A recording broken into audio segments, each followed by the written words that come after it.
هر شخصی که وقت داخل بازار می شود این دعا را بخواند: الله متعال 1,000,000 نیکی به آن شخص عطا می فرماید، 1,000,000 گناه آن شخص را معاف می گرداند، 1,000,000 درجهش را در جنت بلند می کند. برای آن شخص در جنت یک ساختمان بنا می کند. آن دعا این است: اعوذ بالله من الشیطان الرجیم،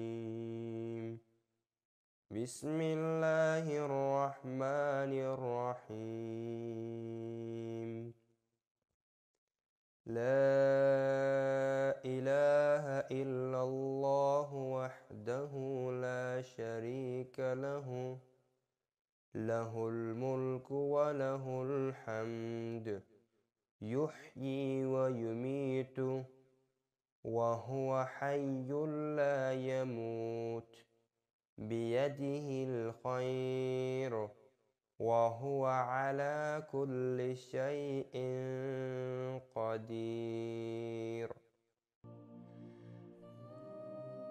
این ویدیو را با دوستانتان به اشتراک بگذارید تا در این صدقه جاریه شما هم شریک شوید.